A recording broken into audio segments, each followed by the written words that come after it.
Mr. Silent Channel. Please like, share and subscribe. Kabanata 1031 ang tanging magagawa ko. 1031. Siyempre I would care, kahit namatay siya nung ipinanganak ako, she is my biological mother, not to mention she has risked her life to raise me for a few years. Kung hindi ko lang nalaman, hindi ko pa ito hahatakin hanggang ngayon. Hindi ko nagawa ang tungkulin ko bilang anak, sabi ni Yefan na may mababang kilay. Saglit na tinitigan ni Death si Yefan, pagkatapos ay ibinaba ang kanyang ulo at nagmuni-muni, at sinabing, naiintindihan ko, kung buhay pa ang iyong ina, napakasaya niyang magkaroon ng isang mabuting anak na gaya mo. Ngunit, Yefan, hindi ko masabi sa iyo pansamantala. Ikaw, nanay mo, hindi ko masasabi sa iyo kung sino ang tiyak na kalaban. Sumimangot si Yefan, bakit? Tumangala si kamatayan at nagsabi, dahil, ang pumatay sa iyong ina at sa iyong ina at anak ay ang mga sinaunang tao. Ang Panginoon ng mga Diyos. Sa kasalukuyan mong kakayahan, hindi ka makakapaghiganti. Kung hindi mo alam, maaari kang pansamantalang maging ligtas, ngunit kung alam mo ang katotohanan, maaari kang maging target ng mga sinaunang Diyos. Kung gusto mong malaman lahat ay posible, ngunit kailangan mong. Gusto mo bang sumali muna sa Doomsday Kingship? Direktang pinutol ni Yefan ang mga salita ni kamatayan, gusto mo akong sumulong sa iyong kampo, at pagkatapos ay maaari mong sabihin sa akin kung sino ang kalaban, sabihin sa akin ang sikreto ng aking karanasan sa buhay.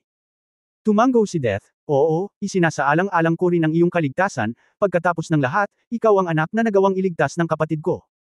Saglit na kumislap ang mga mata ni Yefan, at nakangiting sinabi niya, MS Death, tiyahin ko man kayo o hindi, may mga pagdududa ako, kung miyembro ka ng Doomsday Kingship. Anong ibig mong sabihin? Medyo nalilito si kamatayan. Palagi mong sinasabi na kamag-anak ko kayo, pero ayaw mong sabihin sa akin ang totoo. Sa palagay mo ba, batay sa aking karanasan at karanasan sa buhay, isakripisyo mo ba ang iyong sariling buhay para sa paghihiganti? Sa palagay ko, malinaw mong ginagamit ang ilan sa impormasyon ng aking ina para akitin ako sa paghahari ng Doomsday. Pero kung gusto mo talagang sumama ako sa Doomsday Kingship, hindi ba mas mabuting sabihin mo sa akin ng diretsyo kung sino ang kalaban ko? Halimbawa, kung ang aking kaaway ay ang Diyos ng digmaan, kung gayon wala akong paraan upang gawin ito. Sa aking kasalukuyang pakiramdam ng epic na antas, natatakot ako na pagkatapos ng pagsasanay sa loob ng 100 taon, maaaring wala akong pagkakataon na talunin siya. Kung ganoon, para maipaghiganti ang aking ina, hindi ba't mas papayag akong sumali sa Doomsday Kingship?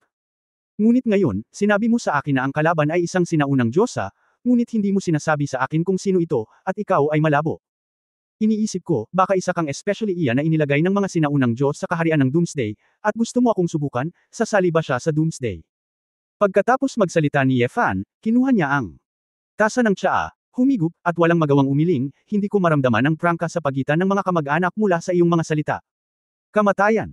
Kumunot ang noo at sinabing, Yefan, masyado kang maraming iniisip. Kung ako ay isang especially iyan ng mga sinaunang Diyos, direkta kitang tutoksuhin na sumali sa kaharian ng katapusan ng mundo sa iba't ibang paraan. Talagang hindi na kailangang maglibot kasama ka. Isang bilog. Talaga, bakit hindi mo sabihin sa akin ng diretsyo, ang lahat tungkol sa aking mga biolohikal na magulang? Kailangan mo bang sabihin na sumali ako sa Doomsday Throne? Hindi kaya. Dahil kapag nalaman ko ang katotohanan, maaaring hindi ako papayag na sumali sa Doomsday Kingship.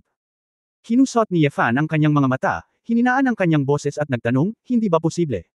May dugo din ako sa angkan. Naningkit ang mga mata ni kamatayan, huminga siya, at sinabing, ikaw, tungkol sa iyong sariling karanasan sa buhay, gaano karami ang natutunan mo? Nakita ni Yefan ang pagbabago sa ekspresyon ni kamatayan, at ang ilan sa mga haka-haka sa kanyang puso, si Weiwei ay nagtapos. Ang kanyang kalooban ay hindi pa nagagawang komplikado, at ang kanyang sariling karanasan sa buhay ay malamang na mas komplikado kaysa sa naisip niya noon. Ang ganitong uri ng mabigat ang pressure ay lalong natakot kay Yefan na harapin ang katotohanan, dahil kapag nalantad, kailangan niyang harapin ang iba't ibang mga pagpipilian. Ang pagpipilian ay maaaring maging kaligayahan, ngunit maaari rin itong isang kalaliman ng sakit. Hindi kita tinatanong. Naku tita, bakit mo pa ako tinatanong? Nakangiting tanong ni Yefan. Bahagyang umiwas ang mga mata ni kamatayan, at sinabing, Yefan, alam kong marami ka pa ring pagdududa sa iyong puso, ngunit tiyak na wala akong intensyon na saktan ka. Kung nadarama mong nalinlang ka at gustong umalis pagkatapos sumali sa ating Doomsday Kingship, hinding-hindi kita pipigilan. Pagkatapos mo, sa tingin mo, posible ba iyon? Kung may background ako sa Doomsday Kingship, imposibleng makabalik ako sa Sia Kingdom, at iyon ang huling sasabihin ng Doomsday King. Tsaka hindi naman ako yung tipo ng tao na walang sinasabi. Mga mananampalataya, kung pipiliin kong makipag-alyansa sa inyo, hindi ko ito pagsisisihan, kaya mas magiging maingat ako. Sabi ni Yefan. Tumango si Death nang may pag-unawa at sinabing, alam kong base sa kasalukuyang impormasyon at ebidensya lamang, mahihirapan kang sumang-ayon sa aking imbitasyon, ngunit hindi kita pipilitin. Kailangan mo lamang tandaan, huwag maniwala sa mga sinaunang Diyos. Mga taong may kaapo-apuhan, huwag magtiwala sa angkan, huwag magtiwala sa kaluluwa ng dragon at sa yinlong. Lahat sila ay iyong mga kaaway, ang mga kasabwat na pumatay sa iyong ina at naging dahilan upang manirahan ka sa ibang bansa at magdusa.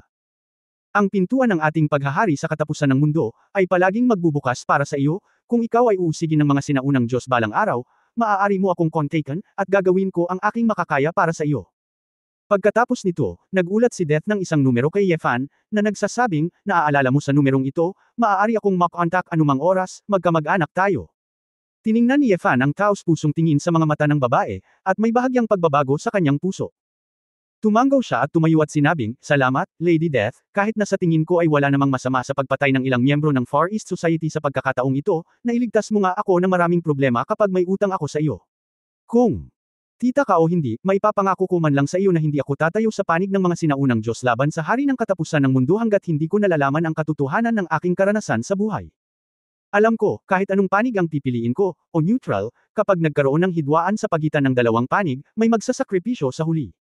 Ang magagawa ko lang ay manatili sa aking puso, gawin ang sa tingin ko ay dapat gawin, at protektahan ang aking minamahal.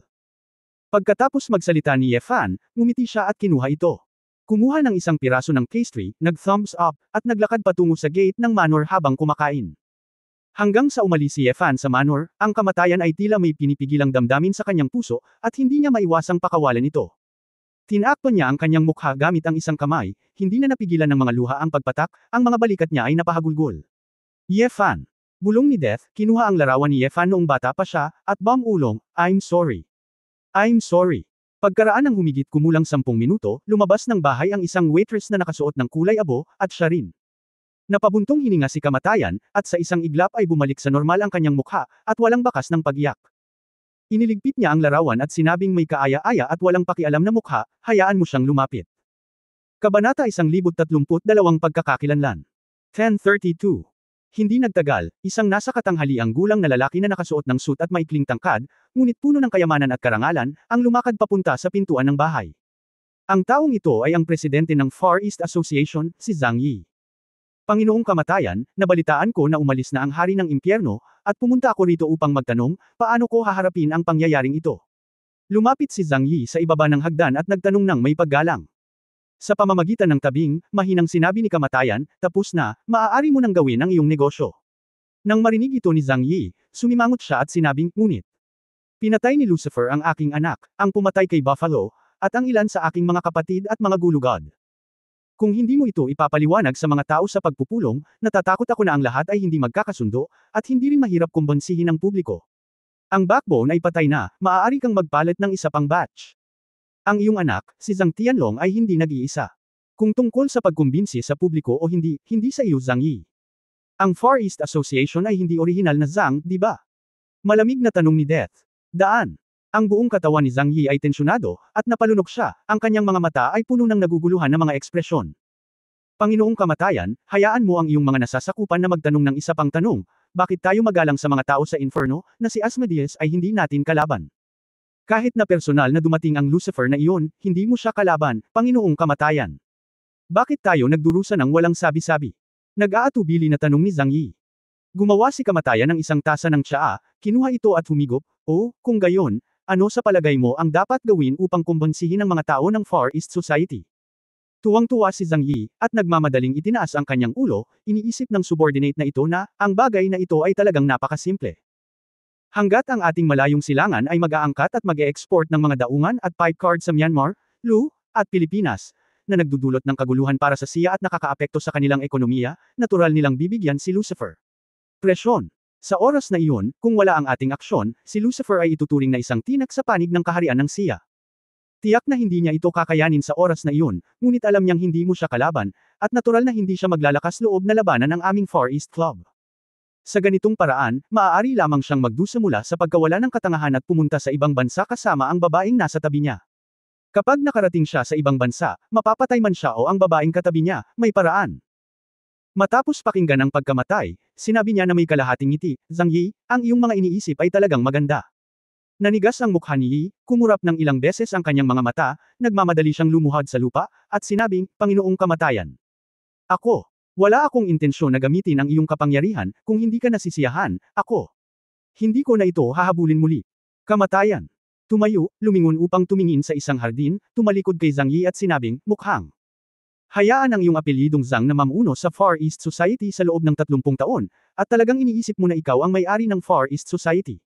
Hindi. Hindi. Nagpawis si Zhang Yi, at nagmamadaling yumuko, Lord Death. Kami ay maliliit na tao lamang na naglilingkod sa kaharian ng Doomsday, at talagang hindi kami nangangahas na mag-isip ng anumang mali. Sinabi ni Kamatayan sa kanyang sarili, not to mention, the coverage of Inferno's power is wider than that of our Doomsday Kingship. Ang kabuuang bilang ng mga miyembro ng 3 A-level na organisasyon sa ibaba nito ay ang numero 1 sa underground world ngayon. Tayo man o si Siyaguo, sinusubukan nila ang kanilang makakaya upang mapagtagumpayan ang puwersang ito. Kung tungkol kay Lucifer, kahit ang Dharma King of Doomsday ay hindi nang ahas na kumilos ng madali. Naiintindihan lamang niya ito ng may katwiran at makagalaw ng may damdamin. Ikaw Zhang Yi, kung sino man ang nagbigay sa iyo ng lakas ng loob, gusto lang makipaglaro sa mga tao at sumama kay Lucifer. Arm wrestling. Nanlambot ang buong katawan ni Zhang Yi, pawis na parang ulan, at sinabing, Lord Death, mali ang kontrabida. Ang kontrabida ay hindi kailanman maglalakas loob na magkaroon ng kaunting pagnanasa, Panginoong Kamatayan, patawarin ang iyong mga kasalanan. Bahagyang sinabi ni Kamatayan, sabi mo, kailangan mong kumbansihin ang mga tao sa ibaba, sa tingin ko kailangan talaga. Bueno, dahil masyado kang nagmamalasakit sa Far East Society, natatakot ka na ang iyong pamilya Zhang ay mawala sa mukha ng Far East Society, kaya lang. Kayong mga ang taong may apelyidong Zhang ay mawawala sa malayong silangan, kaya walang tanong ng kahihiyan.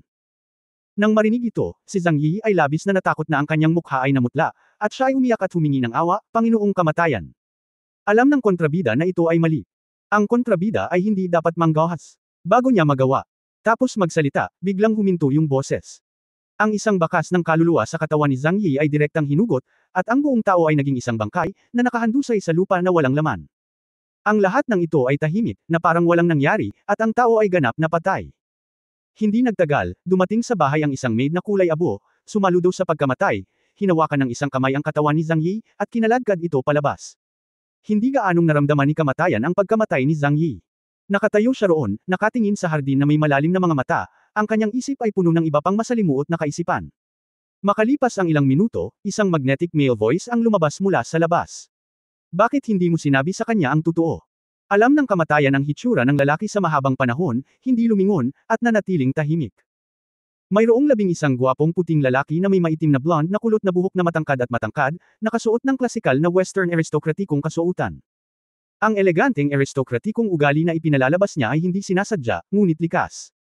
Nang makitang hindi sumagot ang Kamatayan, nagpatuloy ang marangal na kabataan, wala kang utang sa kanya, ito ang lahat ng mga lalaki mula sa angkan ng Shenlong na nanakit sa iyo, at makikilala mo siya ng lubusan. Bumantong hininga si Death at sinabing, Frederick, ito ang aking pribadong bagay, at hindi ko kailangan na turuan mo ako kung paano gawin ito. I just care about you, you know, for me, you are the most important woman in the world, and I can't tolerate anyone makes you sad, sincere na sabi ni Frederick. Sinulyapan siya ni Death, medyo nanlambot ang mga mata niya, Frederick, ayos lang ako, hindi ko lang naisip kung paano ipapaliwanag sa kanya ang lahat. Bagamat pinilit ang ilan sa aking mga orihinal na pagpipilian, mayroon din akong sariling mga kahinaan at pagkakamali. Isa pa, hindi naman siguro magandang bagay na ipaalam niya sa kanya ngayon ang totoo. Kumunot ang noo ni Frederick at sinabing, iniisip mo lahat para sa kanya, pero naisip mo na ba ang sarili mo, wala ka namang utang sa kanya, bakit mo siya hahayaan kung saan-saan? Siya ay nananatili sa bansang siya ng ganito, at maya-maya ay magsasama-sama siya sa angkan. Sa oras na iyon, muli niyang dudurugin ang iyong puso tulad ng grupo ng mga taong nanakit sa iyo noon. Huwag mong kalimutan, kung kaninong binhi siya. Tumahimik ka. Kamatayan.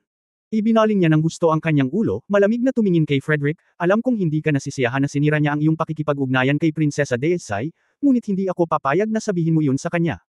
El Dazeli. Hindi napigilan ni Frederick ang matawa. Victoria, anong pinagsasabi mo? Alam mo namang wala akong interes sa prinsesang iyon. Kahit hangin siya, wala siyang kwenta sakin. Iyan lang ang kagustuhan ng Dharma King. Alam mo, Victoria, ang pinakamahalagang babae sa aking paningin, ay... Tama na. Saway ni Death, ayokong marinig ang kalokohan mo. Frederick, tandaan mo kung sino ka at kung sino ako. Huwag kalimutan ang ginagawa mo sa hangganan ng Xia Kingdom sa pagkakataong ito, hindi namin kailangan ni Yefan ang iyong usapan. Pagkatapos ng kamatayan, ang figure ay tulad ng isang kulay abo na ambon, at sa lalong madaling panahon nawala. Zinc 6 Gypsum 6 Vekaukaxol Noito 4 Fxtir 2 or 1 var 37 Fas 48 Kextol, Aw Shambis Pituhoy Dayof Shamroy 3Q. Nakatayo roon si Frederick, puno ng pag-ayaw at hinanakit ang kanyang mga mata, kaya medyo malungkot at nakakakilabot ang kanyang makisig na mukha. Kabanata 1033 biglang nagpakita. 1033. Matapos lumabas si Yefan sa manor, nagpakita si Asmodeus sa kanyang harapan bago siya humakbang ng ilang hakbang. Boss, okay ka lang? Maingat na tanong ni Asmodeus. Ngumiti si Yefan, iniunat ang kanyang kamay at ikanawit ang kanyang balikat, sloppy ghost, kung may mangyari, paano ako makakalabas? Kumunot ang noo ni Asmodeus at sinabing, ganyan ba talaga kalakas ang babaeng iyon? Feeling ko lang deeply unpredictable siya, hindi ko akalain na hindi mo pala siya kalaban boss. Ang magic ay orihinal na paraan ng pagsasanay na maaaring makamit sa maikling panahon, hindi pa banggitin na maaari siyang magranggo ng ika-6 sa Royal Court of Doom, at hindi nakakagulat na ang kanyang lakas ay maaaring malampasan ako, nagkibit balikat si Yefan.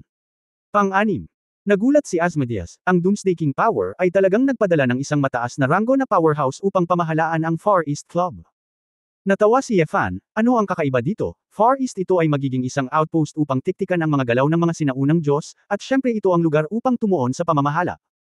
Tumango si Asmodeus, at pagkatapos ay nagsisisi na sinabi, Boss, bigo ako sa iyo, at nabigo akong patayin si Zhang Yi. Okay lang, dahil hindi ako ginagalaw ng Doomsday Kingship, malamang tapos na si Zhang Yi na iyon, sabi ni Yefan.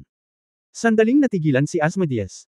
Pagkatapos mag-isip tungkol dito, sinabi niya, mukhang ang halaga ng ating impyerno ay mas mataas pa rin kaysa kay Zhang Yi. Ngumiti si Yefan at bamulong sa kanyang puso na ang pangunahing kamatayan ay maaaring ang kanyang tiyahin. Natural, hindi siya mahihirapan sa kanya alang-alang sa isang presidente ng Far East Society na maaaring palitan anumang oras. Gayunpaman, kung siya ay talagang may kaugnayan sa kamatayan at isang kamag-anak, kung gayon anong saloobin ang dapat niyang taglayin kapag nahaharap sa paghahari ng Doomsday sa hinaharap. Hindi binalak ni Yefan na sabihin ang mga bagay na ito. Una, hindi siya sigurado, at pangalawa, walang kabuluhan na sabihin ito. Let's go, palpak na multo, malamang hindi ka pa kumakain ng tanghalian, kumain ka at uminom ng dalawa, sabi ni Yefan, at nanguna sa isang kalye sa di kalayuan. Sa isang lokal na maliit na restaurant, umupo sina Yefan at Asmodeus, nag-order ng ilang pagkain at inumin, at nag-uusap habang kumakain. Napag-usapan ko ang tungkol sa kamakailang sitwasyon ng Buffalo, nagsimulang lumitaw ang ilang mga namumukod tanging bagong dating, at ilang matatandang tao sa kasamaang palad ay namatay. Para kay Yefan, ang mga bagay na ito ay medyo nostalgic, ngunit mayroon din silang lasa ng nakaraan. Medyo nag-alala si Yefan nang banggitin niya ang mahamog na gabi. Hindi ka hinanap ni Jenner? Tanong ni Yefan. Umiling si Asmodeus, ang init ng ulo ng babaeng ito ay palaging hindi kontrolado. Kung hindi mo malalampasan ang emosyonal na hadlang na ito, magiging mahirap na umakyat sa isang mas mataas na killer realm. Huwag ka nang masyadong magtanong, siya kung tutusin, early 20s pa lang, normal na sa isang babae ang emotionally rich. Sabi ni Yefan na may malungkot na ngiti, nag-iisip ako tungkol sa paghihiganti mula noong bata ako, at talagang nalaman ko ang katotohanan, ngunit nalaman ko na ang paghihiganting ito ay dumating ng napakalungkot at katawa-tawa, lahat ay magdurusa. Matamaan sandali.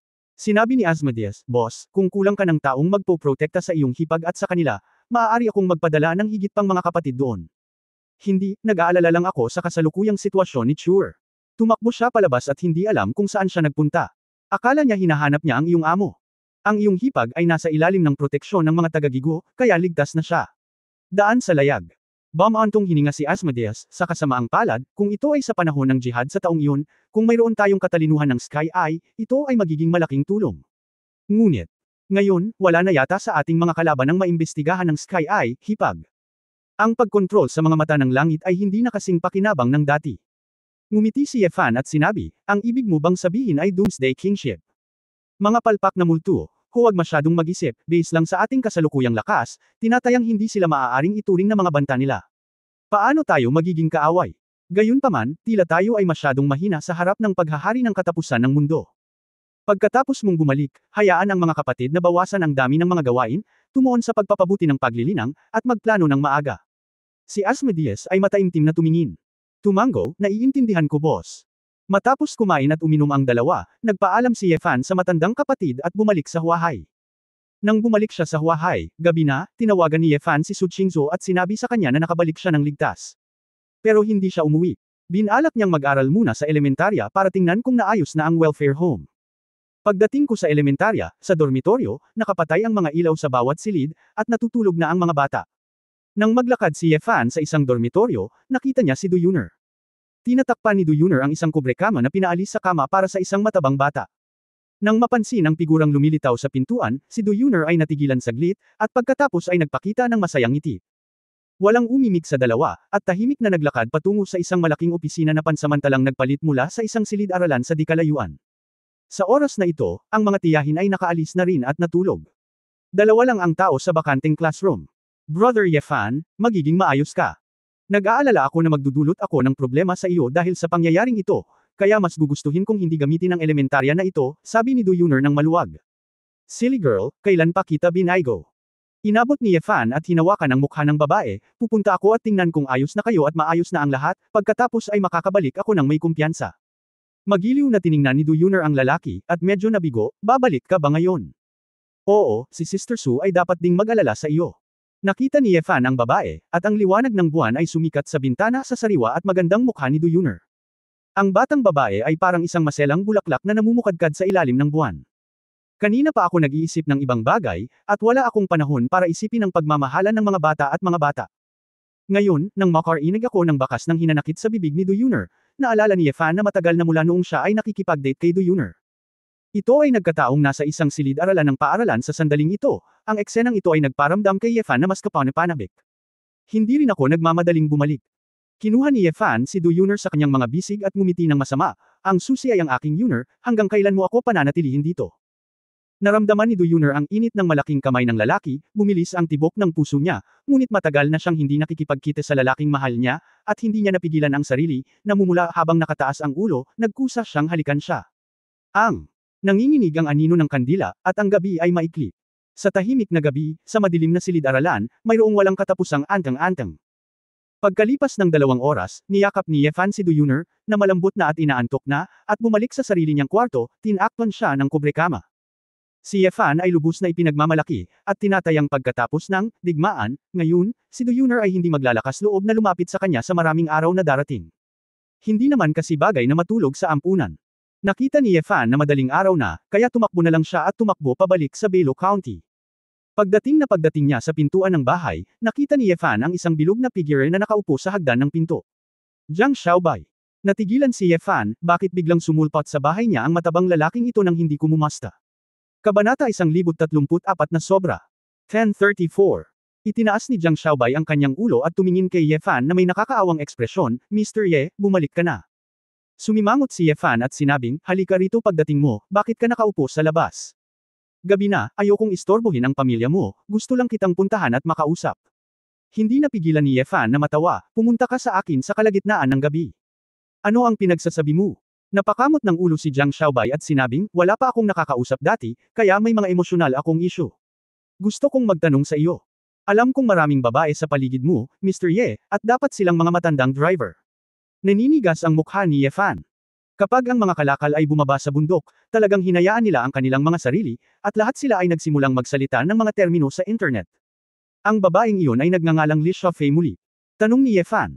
Tumango si Jiang Xiaobay at sinabing, pinahiram ko ang pera kay Feifei, at kahapon tinanong ako ni Feifei kung maaari ko bang ipahiram sa kanya ang 100,000 yuan. 100,000 yuan. Sumimangot si Yefan, ang tatay niya ang gagawa ulit nito. Surgery. Umiling si Jiang Xiaobay at sinabing, hindi sa pagkakataong ito, ang kapatid niya ang nakipagsugal sa iba at nangungutang ng tubo, nasira ang kapatid niya, kaya pumunta siya sa Huahai at humingi ng pera sa kanya. Kung hindi ibinigay ni Feifei, doon na lang titira ang kapatid niya. Hindi ako umalis sa inuupahang bahay ni Feifei. Nag-aalala si Feifei na may mga loan shark na darating sa kanila, kaya gusto niyang magbayad. Pera muna. Napapikit si Yefan, gusto mong bayaran siya, kaya kailangan mong magbayad ulit. Hihingi ako ng pera. Hindi naman emotional issue, money issue diba? Sinabi ni Jiang Xiaobay na may baluktot na mukha, alam ko na ang pera ay isang problema. Ngunit sa palagay ko ay hindi mabuting tao ang kanyang kapatid. Kung ibabalik niya ang pera, malamang na magsusugal siya sa hinaharap. Sa palagay ko ay hindi ito malulutas ng pagpapahiram ng pera sa Feifei. Tanong, I think she should call the police, or let her brother is locked up for a while to teach him a lesson. Ano ang sinabi mo kay Li Xiaofei? Tanong ni Yefan. Napangiti si Jiang Xiaobay at sinabing, nabanggit ko ito sa kanya kagabi, pero sabi niya huwag na lang. Gusto lang niyang magtrabaho at kumita ng pera ng ligtas. Sinabi niya na kung magpapahiram ako sa kanya ng 100,000 yuan, maniniwala siya sa akin. Sincere siya sa kanya at magiging girlfriend ko. Gaano kahusay iyon, hindi ba ito mismo ang gusto mo? Nakangiting sabi ni Ye Fan. Malungkot na sinabi ni Jiang Xiaobai ng ilang sandali, ngunit kung ganoon, lalabas ba na ang relasyon natin ay nabili ng pera? Sa tingin ko ay hindi ito maganda. Kaya, buong araw kong iniisip ang problemang ito, at hindi ko maisip kung ano ang gagawin. Oo, naparito ako para humingi ng payo kay Mr. Ye. Pagkatapos mag-isip ng ilang sandali, sinabi ni Ye Fan, yung Li Shafei na iyon, malapit na bang umalis sa trabaho? Kinuha ni Jiang Xiaobai ang kanyang mobile phone upang tingnan ang oras, tumango at sinabing, oo, may isang oras pa, lalakad siya ng 15 minuto at uupahan ito pabalik. Nakatira ako sa isang bahay sa isang kapitbahayan, natutulog hanggang alas 8 ng umaga, at sumasakay sa subway papunta sa isang pamilya sa alas 9 ng umaga para maging yaya. Saglit na hindi nakaimik si Ye Fan, talagang sinusundan ng taong ito ang itineraryo ng mga tao araw-araw. Kung gayon, hintayin natin siyang makaalis sa trabaho ngayon, sabi ni Ye Fan. Natigilan si Jiang Xiaobai, hintayin mo siyang makaalis sa trabaho. Mr. Ye, papahiram ka ba sa kanya ng pera? Huwag ka nang magtanong, sumama ka na lang sa akin. Katatapos ko lang mag-ehersisyo at kailangan ko ng nutrisyon, kaya pumunta ako sa stall sa gilid ng kalsada para kumain ng dalawa. Kumain tayo ng isang mangkok ng egg fried rice, sabi ni Ye Fan sa sarili. Nagtataka si Jiang Xiaobai, Mr. Ye, nagsasanay ka ba? Ngumiti si Ye Fan, kailangan mong maglagay muli ng enerhiya pagkatapos ng pagsasanay, dinadagdagan ko ang nutrisyon. Si Jiang Xiaobai ay isa ring kalapitang mababa ang lipad, at naunawaan niya kaagad. Tumingin kay Ye Fan ng may pagkainggit at sinabi, Mr. Ye, napakasaya mo, hindi katulad ko, sobra akong na-nourish. Si Ye Fan ay hindi nakaimik at umiling, ang ganitong uri ng biro ko lang sa iyo, bakit ka seryosong nagsasalita? Oh, tumango si Jiang Xiaobai, ngunit naisip niya sa kanyang sarili na siya ay talagang sobra. Tumakbo ang dalawa sa bar kung saan nagtatrabaho si Li Shafei at nakakita ng isang maliit na tindahan. Mabilis na kumain si Ye Fan ng 2 plato ng egg fried rice na may mga itlog, at nag-order din ng mainit na noodle soup para kay Jiang Xiaobai. Pagkatapos kumain, kakaalis lang ng ilang staff sa bar. Si Ye Fan at Jiang Xiaobai ay nakatayo sa bubong ng isang gusali, at tumingin sila sa isang babaeng nakapusod at cyan coat, na may normal na katawan at hitsura, may dalang brand name na bag na may lamang produkto, at naglakad patungo sa isang komunidad. Sa mga mata ni Ye Fan, si Li Shafei ay talagang napaka-ordinaryo, at ang makeup sa kanyang mukha ay medyo magaspang, at ang mabigat na makeup ay nagpapamukha sa kanya na mas kitsch. Gayunpaman, sa mga mata ni Jiang Xiaobai, ang babaeng ito ay angkop lamang sa kanyang aesthetic, hindi maganda. Sumunod ka sa kanya, huwag mong hayaang malaman niya, sabi ni Ye Fan. Tumango si Jiang Xiaobai, Mr. Ye, sumama ka sa akin, alam kong napakatago ng ruta, pamilyar ako dito. Halos nakalimutan ni Ye Fan na ang taong ito ay isang stalker, kaya siya ang nanguna sa kanya. Sumusunod hanggang sa isang lumang gusali sa komunidad, ang mga bahay dito ay lahat ng maliliit na paupuhang bahay na may sukat na 20 hanggang 30 metro kwadrado. Binuksan ni Li Shafei ang pinto ng unit at pumasok sa isang silid sa ikalawang palapag, kung saan nakabukas pa rin ang mga ilaw. Look, Mr. Ye, hindi pa umaalis ang kapatid niya. Tumayo si Jiang Xiaobai sa ilalim ng puno 12-12 ng metro sa labas ng gusali at nagpaliwanag kay Ye Fan. Lumapit si Ye Fan nang walang sinasabi. Mr. Ye, anong ginagawa mo? Nag-aalalang sinabi ni Jiang Xiaobai, masama kung may makakita nito. Sinabi ni Ye Fan, ano ang kinakatakutan mo, sumama ka lang sa akin. Si Jiang Xiaobai ay walang magawa, kaya kinailangan niyang sundan si Ye Fan hanggang sa pintuan ng unit ng gusali. Ang ganitong uri ng lumang pinto ng unit ay hindi mapigilan si Ye Fan, at madali itong bumukas. Naglakad ang dalawa patungo sa pintuan ng silid sa ikalawang palapag, sinabi ni Ye Fan kay Jiang Xiaobai na huminto sa pagsasalita at tahimik na makinig sa boses. Hindi nagtagal, narinig nilang dalawa ang pag-uusap ng isang lalaki at ni Li Shafei. Bitawan mo, maliligo na ako. Nabawi mo na ba ang pera? Hindi pa, hindi dumating ang taong grasa ngayon, hindi ba para sa iyo ang 10,000 na iyon, kaya mauubos mo. Hindi sapat ang 10,000 para isaksak ang ngipin mo. Habang may tanga, handa akong maghagis ng pera sa iyo, bilasan mo. Bastos ka. Anong nagmamadali, napaka-inosente ko sa paningin ng iba, okay. Ano bang pinagkakaguluhan mo, ilabas mo. Hindi, walang pera. Bawiin mo, at hindi ko hahayaang hawakan. Ikaw ang aso ko, isang araw na akong nagtitimpi, kanino ako pupunta kung hindi kita hihilingin na magbulalas? Dapat ka bang mahiye? Malaki ang utang mo sa hindi mo pagtatrabaho, ang lakas mong maglaro. Madam, bakit wala kang lakas para ilipat ang mga brick? Sa labas ng pinto, si Jiang Xiaobai, na nakarinig ng mga salitang ito, ay wala ng dugo, ang kanyang mga mata ay basa, na nagpapakita ng kalungkutan at kawalan ng kakayahan. Ibinaba ni Ye Fan ang kanyang ulo at hinawakan ang kanyang ilong. Bagamat nararamdaman na niyang may mali, hindi niya inasahan na ganito pala kalupit ang katotohanan. Sa sandaling ito, si Li Shafei sa loob ay nagsimulang gumawa ng mabibigat na tunog ng ilong. Si Jiang Xiaobai ay sumigaw ng, hinayla ang pinto, direktang binuksan ang pinto ng kaligtasan, at itinulak ito muli, ang kahoy na pinto sa loob ay ganap na nawasak. Itulak ito kaagad. Sa isang hapag-kainan sa loob, si Li Shafei ay nakahiga na magulo, isang lalaking may tini na dilaw na buhok at may tato na mga braso ay may gagawin.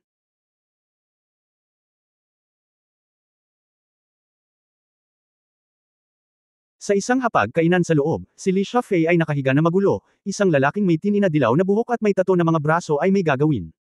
Nang makitang biglang itinulak ng isang tao ang pinto, si Jiang Xiaobai ay nagmamadaling pumasok na nakatutok ang mga mata. Nagulat ang lalaki at babae na parang natulala. Kabanata 1035 tulad ng isang tao. 1035. Ikaw, paano mo nagagawang magsinungaling sa akin ng ganito? Tanong ni Jiang Xiaobai na may patagang bibig, na agrabyado at nagalit nang makita niya ang lahat ng ito.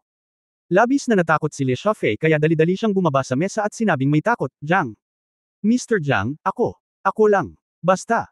Kumunot ang noo ng may tato at sinabing, anong ginagawa mo? Nakikinig ako dito at isinara ang pinto. Crash. Maniwala ka man o hindi, tatawag ako ng pulis ngayon.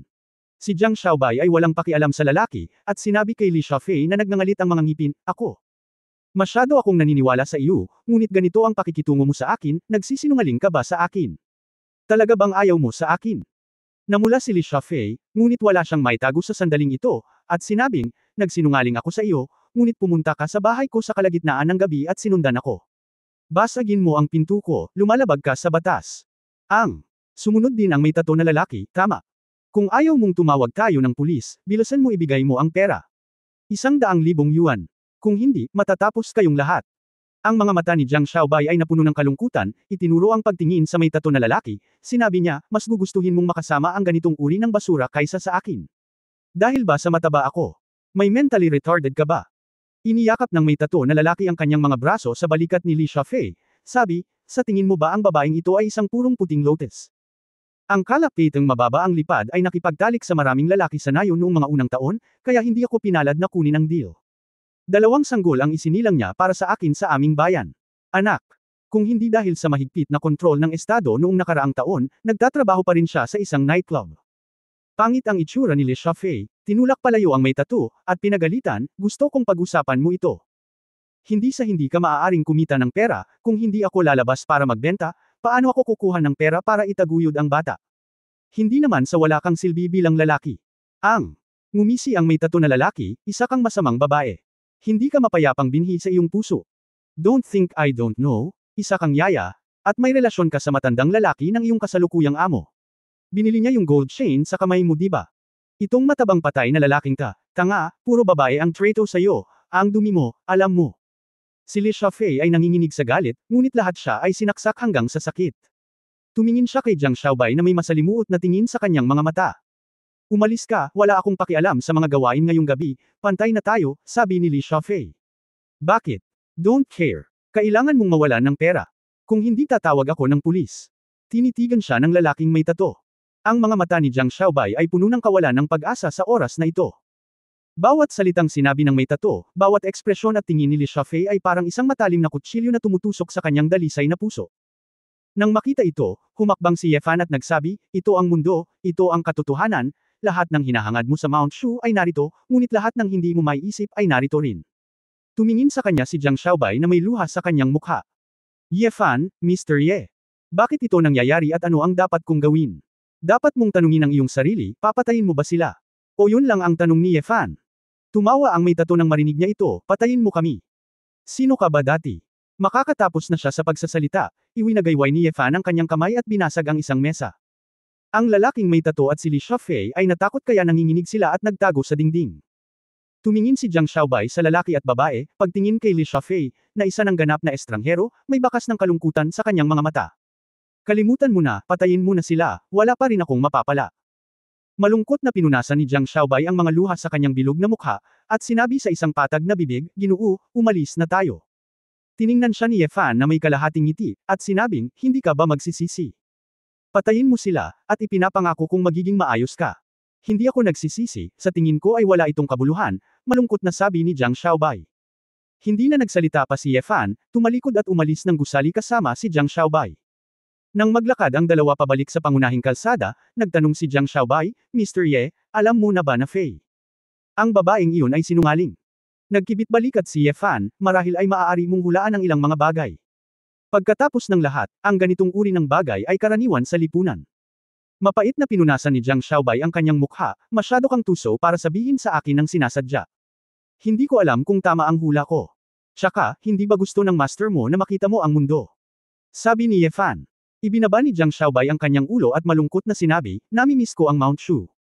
Natutulog pa rin ako sa bundok at kumakain ng inihaw na laro. Ngumiti si Ye Fan, at may sasabihin sana nang tumunog ang telepono. Nang makitang si Su Qingzhou ang tumatawag, dali-dali itong kinuha ni Ye Fan at nakangiting sinabi, asawa, babalik ako, mismo na ba ako? Ano bang iniisip mo? Asawa, may nangyari. Sinabi ni Su Qingzhou na si Zong ay puno ng pag-aalala at sinabi, Sect Leader Ling. Sect Leader Ling. Siya ay pinaslang. Napakunot ang noo ni Ye Fan, at narinig din ni Jiang Xiaobai sa tabi niya ang boses, ang kanyang mataba na mukha ay yumigting. Ling Baiguang. Sino siya pinaslang? Tanong ni Ye Fan na nakakunot ang noo.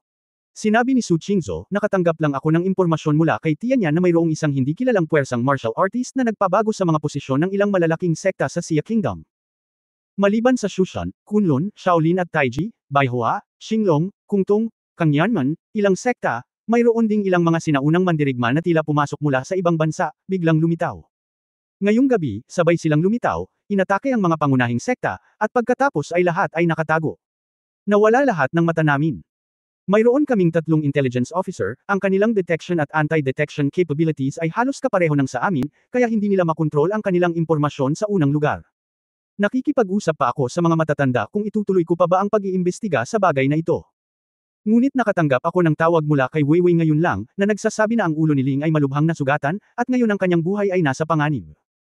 Narinig ito ni Ye Fan at biglang naalala ang Zhang Chen na nakilala niya sa Shushan. Bago namatay si Zhang Chen, tila ipinahihiwatig niya na may malaking mangyayari. Pwede bang? Iyon ang ibig niyang sabihin.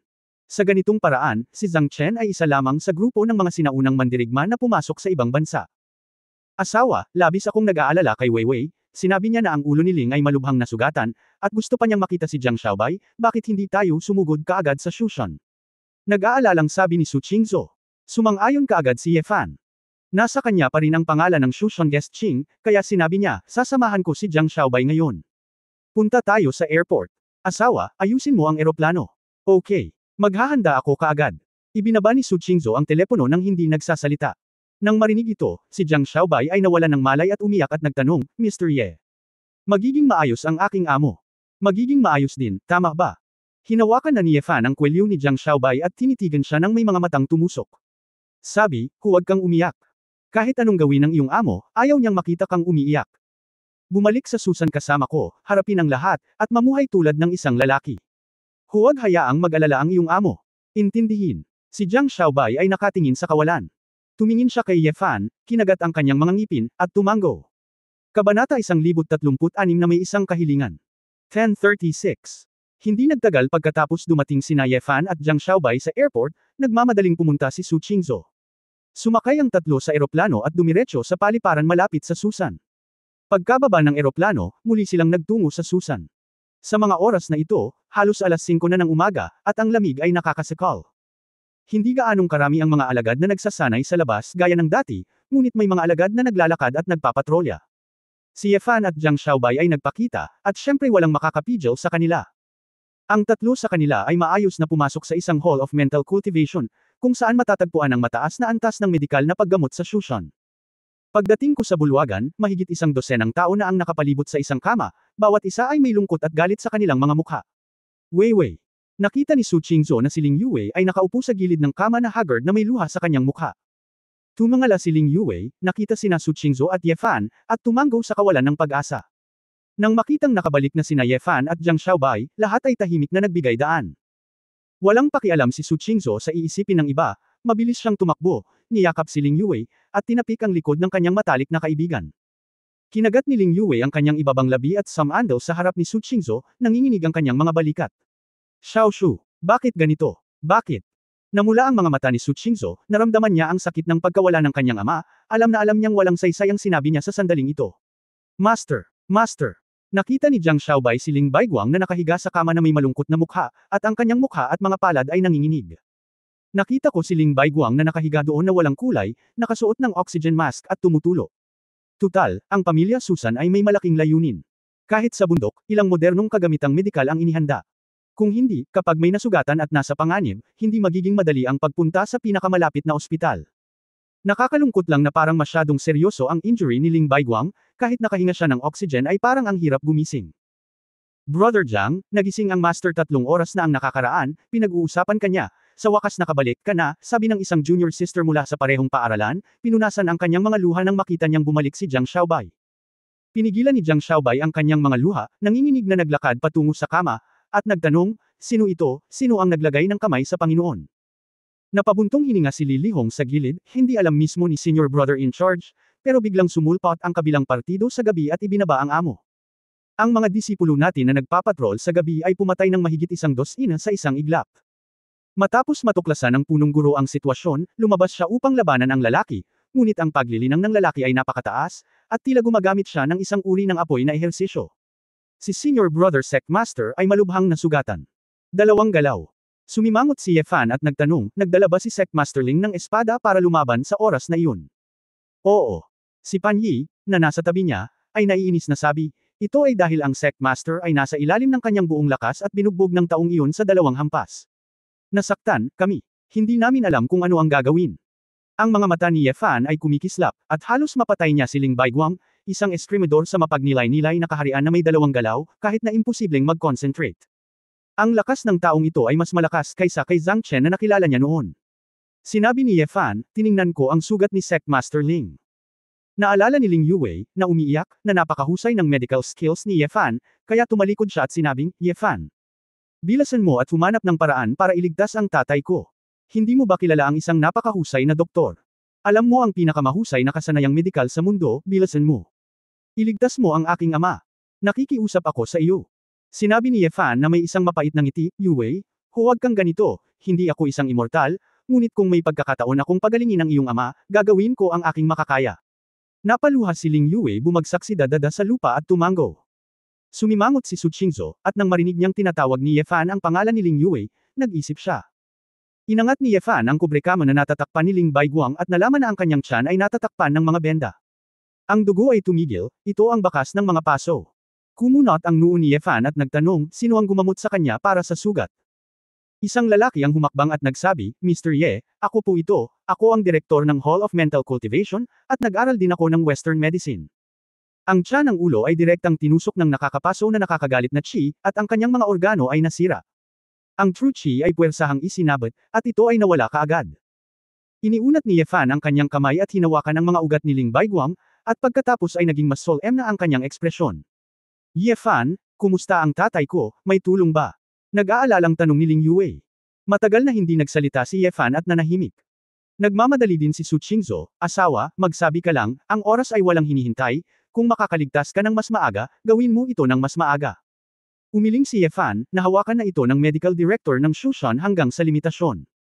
Sa pinsala ni Secmaster Ling, isa ng himala na makakaligtas siya hanggang ngayon. Sa tingin ko, hindi pa rin makabitaw si Secmaster Ling. May mga bagay, kaya ipagpatuloy mo ang iyong buhay ng pilit. Sa sandaling lumabas ang mga salitang ito, si Ling Yuwei at ang maraming tao na naruroon ay naging mas malungkot. Nga pala, paano si Elder Ling? Bakit wala siya dito? Natagpuan ni Ye Fan na wala si Ling Qingfeng sa Shushan. Guro, pauwi na ang matanda, natatakot ako na gusto din ng punong senior na kapatid na makita ang Panginoon at makitang muli si Xiaobai, at nagpatuloy siya hanggang ngayon, sabi ni Li Lihong. Sa sandaling ito, biglang umubo si Ling Baiguang at dahan-daang iminulat ang kanyang mga mata. Narinig ko. Boses ni Xiaobai. Matalim na itinaas ni Jiang Xiaobai ang kanyang ulo, hindi napigilan ang pagpatak ng mga luha, Guro. Guro, nakabalik na ako. Nandito na ako. Kumusta ka, Guro? Mukha ni Ling Baiguang, mukhang mas maganda ng kaunti, may kaunting dugo. Pero mas maraming tao ang mas nalulungkot kapag nakita nila ang eksenang ito, malinaw na senyales ito ng pagbabalik sa liwanag. Xiaobai, makinig, sa hinaharap. Huwag kang bumalik sa Shushan. Mahinang sabi ni Ling Baiguang. Nang marinig ito ni Jiang Xiaobai, medyo natigilan siya, bakit? Bakit master? Sumunod ka lang kay Mr. Ye at matuto mula sa kanya. Ano man ang mangyari sa Shushan. Wala itong kinalaman sa iyo sa hinaharap. Alam mo ba? Sabi ni Ling Baiguang. Umiyak si Jiang Xiaobai at umiling, ayoko. Gusto ko ang Shushan. Gusto kong bumalik. Master, hindi ako magiging tamad sa hinaharap. Alam ko talagang mali ako. Guro, mangyaring gumaling kaagad. Gigising ako ng maaga para magsanay ng espada araw-araw, magbabasa ako ng libro ng mabuti, hindi na kita magagalit. Alam ko talaga kung ano ang mali. Master, huwag mo akong iwan, okay? Wala akong kamag-anak mula noong bata ako, ikaw lang ang kamag-anak ko. Ling Baiguang napakurap siya, at tumulo ang isang luha mula sa kanyang mga mata papunta sa unan. Hindi ka man lang nakikinig sa mga huling salita ng Master. Sabi ni Ling Baiguang. Ako. Si Jiang Xiaobai ay nawalan ng masabi, ang kanyang bilog na mukha ay puno ng pait. Ang mga tao sa susa na katabi nila ay hindi na makayanang manood pa, at ang ilan sa mga babaeng disipulo ay napaluha pa nga. Alam na alam ng lahat na si Jiang Xiaobai ay pinalaki ni Ling Baiguang bilang kalahating anak. Bagamat karaniwan niyang pinapagalitan siya, siya talaga ang pinakamamahal niyang alagad. Ngayong nasa panganib na ang Shushan, at ang kalaban ay sobrang nakakatakot, gusto niyang lisanin ni Jiang Xiaobai at Ye Fan ang Shushan, maliwanag na mapangalagaan ang insenso ng Susan, upang ang kanyang pinakamayabang na disipulo ay mamuhay ng maayos sa mga natatanging kakayahan ni Shushan. Nang muling imulat ni Ling Baiguang ang kanyang mga mata, nakatingin na siya kay Ye Fan, at may mapait na ngiti sa gilid ng kanyang bibig, Mr. Ye. Hindi talaga ako nagkamali, lumaki lang si Xiaobai pagkatapos mong makasama ng ilang sandali. Natawa si Ye Fan sa sarili, wala itong kinalaman sa akin, sect leader Ling, overrated ka. Hindi ko inaasahan na magiging ganito kapag muli tayong magkita. Ling, may kahilingan, sana mapagbigyan ako ni Mr. Ye. Ang mga mata ni Ling Baiguang ay puno ng malalim na kahulugan at pag-asa. Kabanata 1037-300 taon. 1037. Natural na hindi makayanan ni Ye Fan na tumanggi, at ayaw na niyang magtanong pa, tumanggo siya at sinabing, gagawin ko ang aking makakaya sa abot ng aking makakaya. Tiyak na matutupad ang mga salita ni Mr. Ye. Tumingin si Ling Baiguang kay Ling Yue na may masalimuot na mga mata at sinabing, sana. Mr. Maaligan mo ako ng mabuti ni Mr. Ye. Maagang umalis ang kanyang ina, hindi ako responsable, hindi isang mabuting ama. Natigilan si Ye Fan, ngunit hindi niya inaasahang ipagkakatiwala sa kanya si Ling Yue. Si Su Qingzhou sa gilid ay mukhang komplikado rin, ngunit wala siyang sinabi. Umiyak si Ling Yue at sinabing, Itay, huwag mong sabihin iyan. Ang iyong anak na babae ang hindi anak sa iyo. Lagi kitang ginagalit. Tatay, mangyaring huwag mo akong iwan, okay. Tumingin si Ling Baiguang kay Ye Fan at patuloy na nagtanong, Mr. Ye, maaari mo bang ipangako sa akin, anuman ang mangyari sa hinaharap, huwag mong hayaang masaktan si Yue. Tumingin si Ye Fan kay Ling Yue, sakto lang, nakatingin sa kanya si Ling Yue, nagtama ang mga mata ng dalawa, at hindi niya masabi ang komplikadong pakiramdam. Tumingin muli si Ye Fan kay Su Qingzhou sa tabi niya, ang talagang inaalala niya ay may ideya si Su Qingzhou. Ngunit bahagyang ngumiti sa kanya si Su Qingzhou sa oras na ito at tumanggo. Nang makitang pinahintulutan ito ng babae, talagang hindi makayanan ni Ye Fan na hayaang mamatay si Ling Baiguang, kaya sinabi niya, nakikita ko, Sectmaster Ling, ipinapangako ko sa iyo, hanggat kaya ko, hindi ko hahayaang masaktan si Yue. Okay, okay. Lalong nanlabo ang mga mata ni Ling Baiguang, at humihina ang kanyang hininga, ako. Naniniwala ako sa iyo. Matapos sabihin ang huling tatlong salita, nawala ang sigla ni Ling Baiguang. Dose-dose ng mga taga-Sushan sa pinangyarihan ang nawasak. Sa labas ng gate, biglang lumipad ang isang nagmamadali at maalikabok na matanda.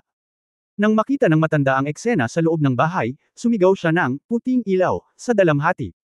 Ito ay si Ling Qingfeng na nagmamadaling bumalik, ngunit hindi makita ang huling bahagi ng kanyang anak. Master, Senior Apprentice Kuya, wala na siya. Si Li Lihong at iba pang mga alagad ay humagulgol ng iyak. Si Ling Qingfeng ay sumuray-suray sa gilid ng higaan, tumingin kay Ling Baiguang na payapang umalis, at umiyak ng mapait. Puting buhok at itim na buhok, bakit ginagawa ito ng Diyos sa aking pamilyang Ling at sa aking Shushan? Niyakap din ni Ling Yue ang kanyang lolo at apo na umiiyak. Ngunit nang malungkot pa rin ang lahat sa silid, biglang napansin ni Ye Fan na may kakaibang aura na nagmumula sa bundok sa likod ng Shushan. May sumalakay. Pagkatapos magsalita ni Ye Fan, nauna siyang tumakbo palabas. Nang marinig ng lahat na sinabi ito ni Ye Fan, lahat sila ay natigilan, hindi nila malay na iniisip na ang master na sumalakay sa Shushan ay darating muli, at sila ay nagmadaling lumabas. Maging sina Ling Qingfeng at Ling Yue ay walang pakialam sa anumang bagay at nagmamadaling pumunta sa likod ng bundok. Sa sandaling dumating si Ye Fan sa likod ng bundok, nakita niya ang 7 o 8 bangkay ng Shushanmen sa lupa, na lahat ay nasunog ng apoy, na hindi na makilala. Isang matandang lalaki na nakasuot ng pula at itim na damit na may kulay abo na buhok ay nakatayo sa harap ng Tibetan Sword Pavilion, nakatingin sa mga tao sa Shushan na dumating ng mapanukso. Ikaw ang umatake sa sect leader Ling. Nakita ni Ye Fan ang matandang lalaki at nalaman na hindi niya nakikita ang kanyang paglilinang, ngunit mula sa pakiramdam, ang kabilang partido ay dapat na nalampasan ang larangan ng konsentrasyon, at siya ay malamang na isang master ng lupain ng alikabok. Malumanay na sinabi ng matanda, anak, hindi ka mukhang taga-Sushan, bakit ka naririto para isipin ang sarili mong gawain? Bakit mo sinalakay ang paksayo ng Susan, at anong organisasyon ka? Naalala ni Ye Fan na sinabi ni Su Qingzhou na ang lahat ng malalaking paksayon ay inatake. Hindi naman sinasadya ng matanda na sumagot ng maayos. Nang makita niya ang mga tao mula sa pangkat ng Susan sa likuran niya, ngumiti siya at sinabi, sa wakas, nandito na silang lahat. Hinihintay ng matanda na maging maayos ang iyong mga tauhan, at naiinip na ako pagkatapos maghintay. Sa pamumuno ni Ling Qingfeng, ang mga matatanda ng Shushan ay humawak ng kanilang sariling mga espada at same time na naghintay. Sinulyapan ni Ling Qingfeng ang ilang mga disipulo na nasunog hanggang sa mamatay, at sumimangot, sino kayo? Ikaw ba si Ling Qingfeng? Tanong ng matanda na nakapula. Eksakto, malungkot na sabi ni Ling Qingfeng. Tila muling naalala ng matanda. Pagkatapos mag-isip ng ilang sandali, sinabi niya, ilang taon na si Ling Jiuheng. Nawala. Natigilan si Ling Qingfeng saglit, pagkatapos ay sinabi sa natulala na boses, kilala mo ang aking lolo. Nagulat ako dahil si Ling Jiuheng ang lolo ni Ling Qingfeng, ang elder ng nakaraang henerasyon sa Shushan. Maaari bang ang matandang lalaking ito na pula at itim ay kapareho ng henerasyon ni Ling Jiuheng? Hinaway-kaway nga ng matanda ang kanyang kamay, hindi ko alam, hula ko lang, dahil si Shushan na ngayon ang Great Elder, dapat wala na ang lolo mo. Ngunit mabuti. Mayroon akong kaunting pagkakaibigan kay Ling Taiyuan, ngunit nakakalungkot na namatay siya dahil sa sakit, kung hindi, tinatansya na ang iyong pamilya Ling ay hindi mababawasan hanggang ngayon. Sa sandaling lumabas ang mga salitang ito, ang mukha ni Ling Qingfeng ay namutla, at ang kanyang mga mata ay puno ng pagkabigla. Si Ye Fan, tulad ng karamihan sa mga tao sa Shushan, ay ganap na hindi malinaw kung ano ang ibig sabihin nito. Tumigil din sa pag-iyak si Ling Yue sa sandaling ito, at nag-aalangan na nagtanong, Lolo, ang Ling Taiyuan na sinabi niya ay ang henyong ninuno ng aming pamilya Ling mahigit 300 taon na ang nakakaraan. Awkward na tumanggaw si Ling Qingfeng at sinabing, dapat ang ninuno na iyon. Sinasabing naabot ng ninuno ng Taiyuan ang great perfection of concentration sa edad na 20 at naunawaan ang layunin ng espada. Ito ay isang nakakalungkot na ang kaharian ng konsentrasyon ay isa ring mortal na katawan, at ang medikal na paggamot noong panahong iyon ay hindi kasing unlad ng ngayon. Pagkatapos niyang magkaroon ng sakit na walang lunas, bata pa siya namatay siya ng bata, nag-iwan lamang ng isang anak na lalaki. Paano niya nakilala ang ating mga ninuno 300 taon na ang nakararaan? Hindi makapaniwalang sabi ni Ling Yue. Tumawa ang matandang nakasuot ng pula at nagsabi, bata, matanda, mas matanda lang ako sa iyo ng mahigit 300 taon, ano ang kaguluhan? Si Ye Wuya, ang Diyos ng martial arts na sinasamba mo, ay nabuhay ng higit sa 500 taon, kaya dapat lang ba siyang manatili magpakailanman? Umasa sa mundo na hindi mamatay. Natigilan si Ye Fan, Ye Wuya. Valkyrie. Sa simula, tinanong din siya ng atmospheric tyrant at ng demon prison officer kung ano ang kinalaman niya kay Ye Wuya. May kinalaman ba talaga ito sa martial god? Si Ye Fan ay nawala sa pag-iisip ng ilang sandali, at ang mga tunog sa paligid niya ay tila hindi marinig. Nagbago ang ekspresyon ni Ling Qingfeng at sinabing, dahil ikaw ay isang matandang senior at may kaugnayan sa aming mga ninuno, bakit napakalupit mo sa aming pamilya Shushan at Ling? Tumawa ang matandang lalaki at nagsabi, munting bata, kung gusto mong sisihin mo ito. Kung hindi dahil sa kanyang mapagkunwari na mukha at sa mga kasamaang ginawa niya 300 taon na ang nakararaan, ang Diyos ng digmaan na sinasamba mo ay hindi interesadong gumawa ng anuman sa mga inapo ng ating mga ninuno. Maaga o huli, mauunawaan mo na tinutulungan mo ang emperador at sinasamba ang isang tao. Ang demonyo sa mundo. Hindi ko alam kung anong kalokohan ang sinasabi mo. Kung magdusa ka sa harap ng martial god, dapat mong hanapin ang martial god. Anong klaseng seniors ang dapat mong papatayin ang mga inosenteng ganito ngayon? Galit na sabi ni Ling Qingfeng. Tumangala ang matanda sa langit at bamantong hininga, tama ka, kung mapapatay ng matanda si Ye Wuya, siguradong handa siyang labanan siya, kahit masunog ang jade at bato, hindi siya magdadalawang isip. Malayo sa kayang talunin siya. Para matalo siya, natural lang na may isip natin ang ibang paraan. Kabanata 1038. 1038. Si Ye Fan ay bumalik sa kanyang katinuan sa oras na ito, itinaas ang kanyang ulo at sinabi, kung ang pagpatay sa mga inosenteng tao ang iyong paraan, kung gayon anuman ang ginawa ng Diyos ng digmaan, ito man ay ang dyablo o hindi. Ikaw na. Kinusot-kusot ng matandang lalaki ang kanyang mga mata, anak, isang maliit na tulad mo, hindi mo maintindihan kung ano ang ibig sabihin ng isang malaking kaganapan at dahan-dahan lang. Sa mahabang kasaysayan ng kasaysayan, hindi mahalaga na isakripisyo ang ilang mga tao upang maisaayos ang mga bagay-bagay. Hindi ko talaga maintindihan, pati ako. Ayokong maintindihan. Sabi ni Ye Fan, ang alam ko lang ay pinatay mo ang ulo ni Ling, at pinatay mo ang maraming mga disipulo ni Shushan. Ang paksayo ng Shushan at pamilya ng Ling, hanggat mayroon akong pagmamahal at katwiran, hindi ko nahahayaang gawin mo ito muli. Nang marinig ng isang grupo ng mga tao mula sa Shushan ang sinabi ni Ye Fan, lahat sila ay nagpakita ng pasasalamat. Alam talaga nila na dahil hindi nila kayang labanan ang matandang halimaw na ito na nabuhay ng higit sa 300 taon, malalaman nila mula sa katotohanan na si Ling Baiguang ay malubhang nasugatan at namatay sa 2 stroke. Kung wala si Ye Fan, wala silang pagkakataong manalo, at natatakot ako na posibleng mapuksa. Sa huling pagsusuri, ipinakita lamang ng paksayo ng Shushan kay Ye Fan ang pagiging eskrimidor, at hindi gaanong utang si Ye Fan kay Shushan. Ngayong handang tumayo si Ye Fan, tiyak na nagpapasalamat ang paksayo ng Shushan. Ngumisi ang matanda at sinabing, ang matanda sa una ay gustong pumatay ng ilang alapiers ng Martial God Clan. Bakit mo gustong magpakamatay kapag nabangga mo ito ng ganito?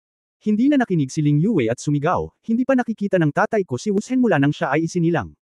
Hindi siya madaling makita ng lolo ko, wala man lang kaming nagawa para kay Wusen, anong klaseng kakulangan? Ikaw ay walang kakayahan, pinapatay ang nakababatang henerasyon para ilabas ang iyong galit. Little girl. Kung tama ang narinig kong balita, ikaw ang anak ng pamilya Ling na gustong ipakasal sa apo ni Yehuya. Dahil pinapaboran ka ni Yehuya, tiyak na kapakipakinabang ito sa kanila. Tapos magsalita ang matandang lalaki, pumikit siya at tinitigan saglit si Ling Yue, biglang kumislap ang mga mata. Kaya iyon ang kaso. Yehuya, talagang marunong siyang pumili ng mga tao, ungol ng matanda. Sandaling nataranta ang lahat ng naruroon. Mayroon bang anumang espesyal na kahulugan para sa Diyos ng digmaan na piliin si Ling Yue bilang kanyang apo? Hinding-hindi hahayaan ng matanda na maging masaya si Yehuya. Nang matapos magsalita ang matandang nakapula ay biglang nanlaki ang mga mata. Lumipat ang mga yabag, at ang figure ay biglang lumapit kay Ling Yue, at hinampas ng palad ang noo ni Ling Yue. Tulad ng halos lahat ng naruroon, si Ling Yue ay walang oras na mag-react. Nang mapagtanto niyang papatayin na siya ng matanda, nakaramdam siya ng matinding kawalan ng pag-asa sa kanyang puso. Bang! Sa murang tunog, kikilos pa lang ang matanda nang masipa ang katawan nito ng patiwarik at lumipad palabas. Ang lahat ay biglang nagpawis ng malamig, at pagkatapos ng isang malapit na pagtingin, sila ay labis na nagulat. Si Ye Fan ang, sa kritikal na sandali, sinipa ang matanda sa isang sipa sa tamang oras. Weiwei, okay ka lang. Nagmadali si Su Qingzhou at hinawakan ang kamay ni Ling Yue.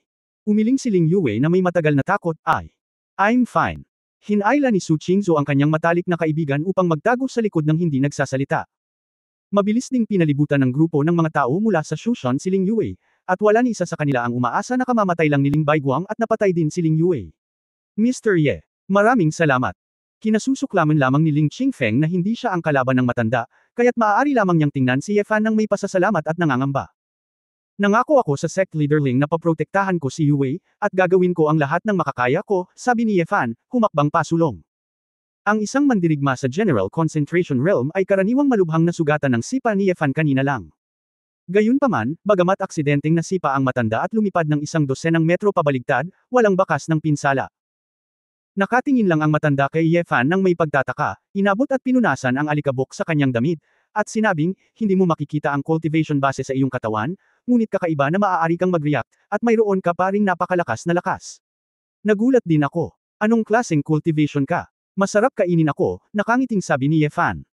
May bakas ng interes sa mga mata ng matanda, kawili-wili, hindi nakikita ng matanda sa iyo, at hindi mo makikita sa matanda, pagkatapos ay tingnan natin kung sino ang unang maghahayag ng kanyang trompeta. Pagkasabi noon, biglang naglabas ang matanda ng isang gintong pulang apoy na enerhiya.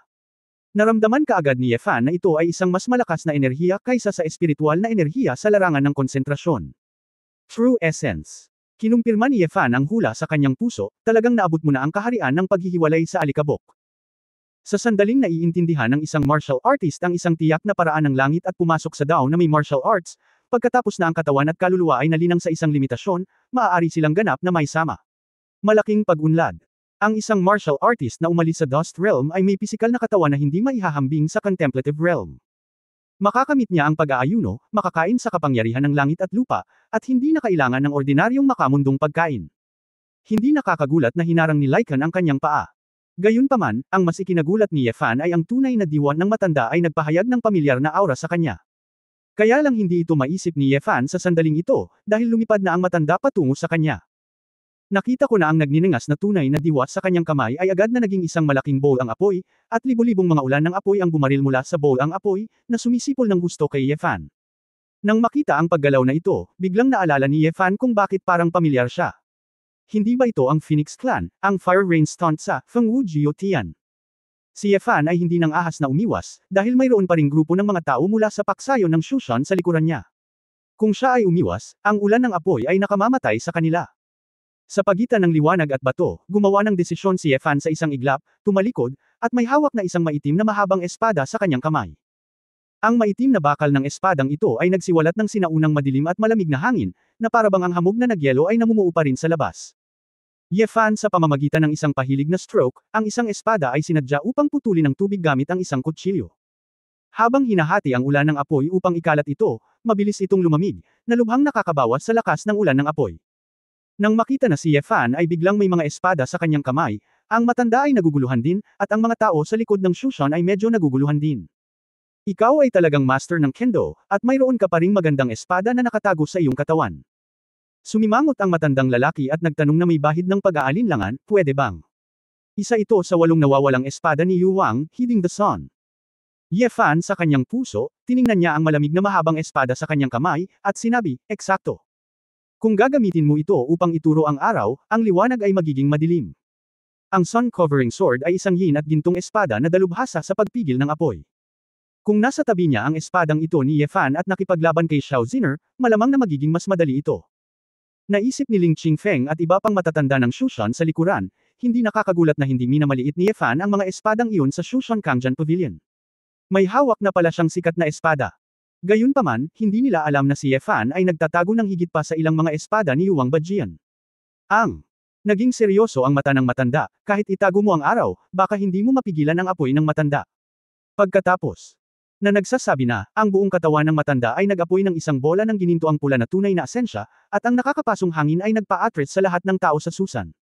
Sa matinding apoy na ito, ang matanda ay kumilos ng napakabilis, mabilis na pinalibutan si Yefan sa isang napakaliit na lugar.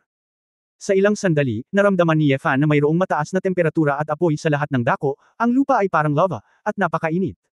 Kabanata 1039 na walang paraan. 1039. Ang nagngangalit na apoy na biglang nag-alab sa lupa ay talagang nagpaputla kay Su Qingzu at sa lahat ng nasa Shushan. Hindi ito ang antas ng paglilinang na maaari nilang isipin, ito ay tulad ng isang Diyos ng apoy na darating sa mundo at sinusunog ang lahat. Hindi na maisip ni Yefan ang posisyon ng matanda. Nang makita ang nakapalibot na apoy na papalapit sa kanya, tila lalamunan siya ng hindi mabilang na nagniningas na hayop. Kahit na ang mga apoy na ito ay hindi kasing init ng Fengyan ni Xiao Ziner, sapat na ang mga ito para saktan siya. Dapat siyang gumawa ng paghatol. Nakaisip si Yefan ng isang matapang na ideya, nag-condensed siya ng sword intent, at ang sun-covering sword ay biglang tumusok sa lupa. Boom! Ang layunin ng espada ay parang shockwave, kumakalat sa lahat ng direksyon. Ang nagniningas na mabatong lupa ay ginulong patong-patong, mga durog na bato at apoy na pinagsanib. Ang layunin ng sword ay nagpapakalat ng apoy, na tila mabangis, ngunit ang apoy ay hindi nasusunog hanggang sa pinakaloob na bahagi. Sa mga mata ng mga tagalabas, isang malakas na putok ang sumabog mula sa dagat ng apoy ng 12 ng metro kwadrado, na parang isang pocket atomic bomb ang sumabog, at ang lakas ay kamangha-mangha. Ang matanda ay lumipad mula sa apoy, ang kanyang mukha ay hindi sigurado, at siya ay tumitig sa gitna ng apoy.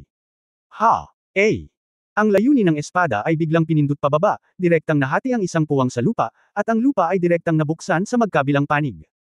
Lumabas si Yefan sa gitna na may hawak na espada, at sa likuran ng nagngangalit na apoy, ang kanyang katawan ay tila hindi sapat na kahanga-hanga, ngunit ito ay partikular na nakakagulat. Kumunot ang noo ng matanda at sinabing, ito ang unang pagkakataon na nakakita ako ng taong marunong gumamit ng espada ng napakabilis, bata, sino ka? Sa wakas ay naging interesado na siya ngayon at gustong malaman ang pagkakakilanlan ni Yefan. Gayunpaman, hindi interesado si Yefan na ipakilala ang kanyang sarili. Nakipagsapalaran din siya sa pamamagitan ng paggawa ng sword intent sa isang shockwave ngayon, upang maalis ang apoy na nagdulot ng sunog sa prairie. Sa walang humpay na pagsasanay ni Yefan at mas malalim na pag-unawa sa kapangyarihan ng langit at lupa at layunin ng espada, nagamit ni Yefan ang layunin ng espada bilang isang malakas na enerhiya sa pagitan ng langit at lupa. Dahil ang True Qi at True Yuan ay maaaring palaging nagbabago, bakit hindi sword intent? Dahil lang sa mas malakas at mas mahirap kontrolin ang sword intent ng halos lahat ng swordsman ay medyo single linear attack. At si Yefan, kamakailan, ay naaalala ang sinabi sa kanya ng mahiwagang master huwag masyadong kumuha ng espada, ituring mo itong isang espada. Kung ang espada ay hindi na isang simpleng espada, ang sword intent ay natural na hindi na isang sword intent. Ito ay dahil dito na hindi lamang nakapasok si Yefan sa threshold ng sword fighting, ngunit naging mas flexible din sa kanyang paggamit ng sword intent. Hindi alam ni Yefan kung gaano siya kalayo sa pantaong espada, sa unang kaharian ng Sword of Heaven, at hindi niya alam kung kailan niya malalaman ang pangalan ng kanyang sword intent. Gayunpaman, nararamdaman ni Yefan na siya ay patuloy na malapit sa layuning ito. Kung wala kang ibang mga trick, oras na para sa akin. Sabi ni Ye Fan, at medyo nasa ilalim ng kanyang mga paa, ang figure ay dumating sa matanda. Sa loob ng ilang sandali, sinundan ni Janyi ang araw, tulad ng isang marahas na bagyo, at ang espada ay sumalakay sa matandang lalaki ng walang katulad na talas. Tusok. Hang. Punto. Panasan. Isuot mo. Bawat galaw at bawat estilo ng espada ni Ye Fan ay natural na, at ito ay dumadagindong. Ang matanda ay tila hindi sanay sa aktibong pag-atake ni Ye Fan ng biglaan, ang kanyang mga kamay ay patuloy na itinutulak ang apoy, at ang figure ay napaatras lamang.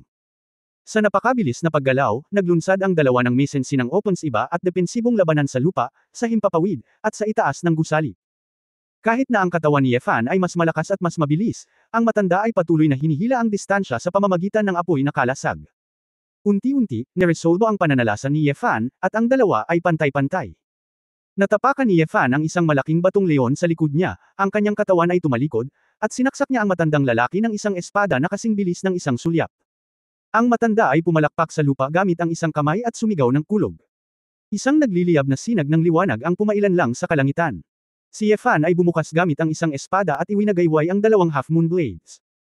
Binuksan ng matandang lalaki ang kanyang mga braso at inihagis ang dalawang naglalagablab na gintong gulong. Ilaw at apoy ng espada, matinding banggaan, nakakabingi. Daan-daang taga-Susan na nakakita sa dalawang nag-aaway sa malayo ay lahat ay nagulat at natulala pa nga. Kahit na naramdaman ni Ling Qingfeng at iba pang matatanda ang nakakatakot na pressure, hindi sila makapagsalita. Sa wakas ay natanto nila kung gaano nakakatakot ang lakas ni Ye Fan. Alam ni Su Qingzhou ang kaunting lakas ng kanyang asawa at hindi siya masyadong nagulat. Inakbayan niya si Ling Yuwei, sumulyap sa kanyang matalik na kaibigan, at nalaman na natuyo na ni Ling Yuwei ang kanyang mga luha at nakatitig sa labanan sa malayo. Ang mood ni Su Qingzhou ay hindi maipaliwanag na komplikado. Pinipigilan din ni Jiang Xiaobai ang kanyang mga luha, hawak ang isang malawak na espada na ibinigay sa kanya ni Ling Baiguang sa kanyang kamay, nanginginig, ang kanyang mukha ay puno ng ayaw. Gusto niyang magmadali upang ipaghiganti ang master, ngunit sa sandaling ito ay hindi niya alam kung paano makialam sa labanan. Bilis, lakas, cultivation base, realm, masama talaga siya. Sa katunayan, lahat ng nasa eksena, tulad ng mga mortal na nanunood sa mga Diyos na nakikipaglaban, ay walang magawa. Sa sandaling ito, tila naiinip ang matanda, at galit na sinabi, "Anak, hindi mo na kailangang mag-sign up. Kailan mo ito susubukan? Labas." Talagang napakalinaw ng dalawa, at hindi nila ginamit ang kanilang buong lakas. Tinatayang walang mananalo sa mahabang panahon. Sinabi ni Ye Fan, "Ikaw ay isang senior, kung gusto mong gamitin ang lahat ng iyong lakas, syempre mauna ka." Hindi malaman ni Ye Fan ang pinakamataas na limitasyon ng lakas ng matanda, kaya hindi siya nang ahas na ipakita ang kanyang mga baraha, kung hindi, kung matalo siya, lahat ng nasa field ay mamamatay. Sa katunayan, natatakot din ang matanda na tumaob ang bangka sa kanal at matalo sa isang binata. Palagi niyang gustong malaman ang pagkakakilanlan ni Ye Fan para ma-judge niya kung ano ang gagawin, ngunit hindi binanggit ni Ye Fan ang kanyang background, at hindi niya matiyak kung sino si Ye Fan. Ang matanda ay nagngangalit ang kanyang mga ngipin at sinabi, "Okay." Dahil iyon ang kaso, ang matandang lalaki ay masyadong tamad na mag-aksaya ng oras sa iyo. Ang matanda ay narito ngayon para lamang patayin ang alipin ni Yehuya, hindi para sayangin ang iyong oras sa iyo. Pagkatapos magsalita, biglang tumalikod ang matanda, hindi inatake niya muli si Ye Fan, ngunit sa halip ay inatake ang posisyon kung nasaan si Ling Qingfeng at ang iba pa. Palihim na sumigaw si Ye Fan na hindi ito maganda. Alam niya na ang mga tao mula sa pangkat ng Susan ay tumakas. Isang grupo ng mga tao ang nagtipon sa bundok. Napakadaling patayin. Nakita ko ang nagliliyab na apoy sa katawan ng matanda, at pagkaraan ng 50 o 60 metro, may naglalagablab na sibat, na ikanaway niya gamit ang isang kamay. Ang gininto ang pulang apoy ng tunay na diwa ay hindi mapigilan ng mga tao mula sa pangkat ng Susan na naruroon. Gustong makahabol ni Ye Fan ng mabilis, ngunit hindi sapat ang kanyang bilis. Sa gitna ng kilig, isang maapoy na pulang figure na may isang pares ng malalaking pakpak na nabuo sa pamamagitan ng puting apoy ay bumungad sa likuran nito, tulad ng isang puting bahaghari, na lumilipad sa kalangitan. Ang mga higanteng pakpak ng puting apoy ay pumutok at diretsyong binasag ang sibat. Xiao Ziner. Natigilan si Ye Fan at napatigil. Isang pares ng mga pakpak ng agila ang nakabukas sa kalangitan, at ang kagandahan sa pulang damit na kasing pino at maliwanag na gaya ng isang diyosa sa kalangitan sa gabi ay ang babaeng Phoenix. Kabanata 1040 ang tubig ay masyadong malalim. 1040. Pawis na pawis ang mga tao sa pangkat ng Shushan. Nang makita nila ang babaeng Phoenix, maraming tao ang hindi napigil ang magsaya. Medyo nagulat din si Ye Fan, ngunit hindi aksidente kung bakit dumating si Xiao Ziner. Pagkatapos ng lahat, nagpadala si Shushan ng napakalaking bagay, at lahat ng mga pangunahing paksayon sa kaharian ng Siya ay inatake. Ang napansin ni Ye Fan ay ang pagtatanim ni Xiao Ziner ay tumaas sa isang bagong antas kumpara sa huling pagkakataon na nakita niya ito. Kahit na hindi niya alam kung saang lupain karaniwang nilinang ni Xiao Ziner, ngunit pagkatapos niyang gamitin ang Nine Heavens Scroll, pagkatapos magsunog ng dugo ng Phoenix, malinaw na umabot ang kanyang lakas sa kaharian ng Lycan. Kung hindi, sa orihinal nitong lakas, ang Phoenix Blood Burning ay nasa kategorya lamang ng konsentrasyon, at tiyak na hindi nito mapipigilan ang pag-atake ng powerhouse mula sa Dust Realm. Ngunit muli, hindi masyadong nagulat si Ye Fan. Kung tutusin, napabuti niya ang sarili niyang lakas. Sa loob ng 4 na taon, mula sa pag-aalis ng cultivation base at muling paglilinang, hanggang sa kasalukuyang lakas, natatakot ako na ito ay talagang hindi pa nagagawa, at mahirap para sa sinuman na dumating mamaya. Sinabi ni Xiao Ziner na siya ay isang henyo na bihirang makita sa angkan ng Phoenix sa loob ng 100 taon. Ang nagising na si Feng Yan, kahit na siya ay nasa 20s at umabot sa kaharian ng Lycan, ay hindi masyadong mapangahas. Hinahayaan mo ba ang iyong sarili na mabilis na makalusot at hindi pinapayagan ang iba na linangin at masira? Si Ye Fan ay hindi mag-iisip ng ganito kawalang muwang. Sa anumang kaso, ang hitsura ni Xiao Ziner ay nagpabagsak sa puso ni Ye Fan. Miss Xiao, congratulations sa iyong pinabuting cultivation, nakangiting sabi ni Ye Fan. Ang buhok ni Xiao Ziner ay parang apoy na pula dahil sa dugo ng Phoenix, at ang kanyang ugali ay mas namumukod-tangi. Malamig niyang sinulyapan, bakit, kabalintunaan na ang lakas ko ay mas mabagal kaysa sa iyo. Kung hindi dahil sa abalang trabaho ko, hinding-hindi mo ako maaabutan. Mapait na ngumiti si Ye Fan, hindi niya sinasadya, ngunit walang silbi ang paliwanag, at sinabing, hiniling ka ng Dragon Soul na pumunta, ano ang dapat na natagpuan? Mukhang komplikado si Xiao Ziner, nakatingin sa matandang lalaki na tumigil din sa pag-atake sa malayo. Nandito ako, at wala itong kinalaman sa utos ng Dragon Soul. Hiniling ako ng lolo ko na pumunta. Ang lolo mo. Natigilan si Ye Fan. Sa oras na ito, isang kakaibang ngiti ang lumitaw sa gilid ng bibig ng matanda, nasusunog ang dugo ng Phoenix, Hangui. Tila ikaw ang apo ni Lao Jio, ang babaeng Phoenix sa henerasyong ito. Walang kamalay-malay, napakatanda na ng mga apo ni Lao Jio. Kinagat ni Xiao Ziner ang kanyang manipis na labi at sinabing, ikaw ang pangalawang tiyuhin, Xiao Hong. Tumawa si Xiao Hong at sinabi, ang tunog ng second uncle, ay nagpapasaya sa matandang lalaki. Nagulat ang lahat nang marinig nila ito. Nahulaan ni Ye Fan na ang matandang ito ay kamag-anak ng Phoenix Clan, ngunit hindi niya inaasahan na ito ang pangalawang tiyuhin ni Xiao Ziner. Gayunpaman, ang Xiao Clan ay ang Helmong Clan ng Phoenix Clan, at ang henerasyon ni Xiao Hong ay dapat ang kasalukuyang henerasyon na nasa kapangyarihan ng Xiao Clan. Gaano kalalim ang tubig ng angkan? Ikalawang tiyuhin, huminto ka at bumalik sa angkan. May paraan pa si Lolo at ang iba pa para protektahan ka. Kung hindi ka magsisisi ngayon, hindi ka na talaga magkakaroon ng pagkakataong bumalik sa angkan, sabi ni Xiao Ziner. Sinabi ni Xiao Hong na may kalunos-lunos na ekspresyon, Lao Jio at ang iba pa. Protektahan mo ako. Babae, napakawalang muwang mo. Hanggat naririto si Ye Wuya, walang makakapagprotekta sa akin. Si Ye Wuya ay palaging isa na sumusunod sa iba at sumasalungat sa iba. Kamatayan, hindi pa ba sapat ang aral ng dugo ng ating Xiao Clan? Alam ko, ang lolo mo, ang iba, at ang mga nakatatandang kapatid ko ay walang pakialam sa ginawa ko nitong mga taon, dahil naiintindihan nila. Wala akong ginawang mali. Ngunit, sa sandaling bumalik ako sa angkan, hinding-hindi tayo pababayaan ni Ye Wuya, at hindi kita kakalagkarin pababa dahil sa sarili ko. Ang martial god ay hindi papatay ng mga inosenteng tao. Xiao Zin sumimangot ang bata. Talaga, sayang naman. Sa paningin niya, hindi ako inosente, sabi ni Xiao Hong na may sarkastikong ngiti. Matigas na sinabi ni Xiao Ziner, napakabata ko pa, at wala pa akong masyadong alam tungkol sa nangyari 300 taon na ang nakalilipas. Ngunit alam ko na ang ginagawa mo ngayon ay walang magbabago, ito ay magdudulot lamang ng iyong sarili na makulong. Ang Diyos ng digmaan ay pareho pa rin. Wushen, nakatayo siya roon, walang makapagtatanong sa kanya. Bakit nagsakripisyo ka ng napakaraming inosenteng buhay sa walang kabuluhan? Mali ka anak. Kung hindi mo sinusubukan, hindi mo malalaman kung kaya mong talunin ang isang tao. Ito. Dahil ngayon ang mga pangunahing angkan ay masyadong mahina para hayaang takpan ni Ye Wuya ang langit. Maaaring lahat tayo ay mamatay, ngunit mas pinipili nating mamatay ng nakatayo kaysa mabuhay sa ating mga tuhod. Sa sandaling matapos siyang magsalita, biglang bumigay si Xiao Hong ng mabilis na paatras. Huwag kang tumakbo. Napagtanto ni Ye Fan na tatakas na siya, kaya mabilis niya itong hinabol. Gayunpaman, direktang kumaway si Xiao Hong ng isang shockwave ng apoy, na nagpabagal sa mga aksyon ni Ye Fan. Napakataas ng cultivation base ni Xiao Hong. Bigla na lang niyang gustong tumakas pero walang makakapigil sa kanya sa pinangyarihan. Hindi na subaybayan ni Ye Fan at Xiao Ziner ang bakas ni Xiao Hong ng sabay-sabay. Sa itaas ng Shu Mountain, ang lahat ay tumingin sa itim na lupa, at ang eksena ay natahimik saglit. Inalis ni Xiao Ziner ang kanyang nasusunog na dugo, bumagsak sa lupa, tumalikod at sinabi kay Ling Qingfeng, Elder Ling, ngayon ang mga tao sa sinaunang martial arts world ng Xia Kingdom ay nataranta. Naghanda na ang Dragon Soul na idaos ang sinaunang martial arts conference sa buong mundo para talakayin ang mga kontra. Pagdating ng panahon, kailangan ka ng pinuno ng sekta. Ang sinaunang martial arts conference ng mundo. Sumimangot si Ling Qingfeng, ito ay talagang isang malaking krisis. Oo, ang Dragon Soul ay magpapadala ng isang tao upang ipaalam sa iyo ang tungkol sa mga detalye. Ito ay dapat sa 2 araw na ito. Tungkol sa pinuno ng Ling Baiguang. Mangyaring magdalamhati sa bagay na ito, napabuntong hininga si Xiao Ziner. Galit na humakbang si Ling Yue at sinabing, Xiao Ziner. Ang iyong pamilyang Xiao ang pumatay sa aking ama at pinatay ang napakarami sa amin sa Shushan, gaano kalakas ang loob mong sabihin ang mga salitang ito?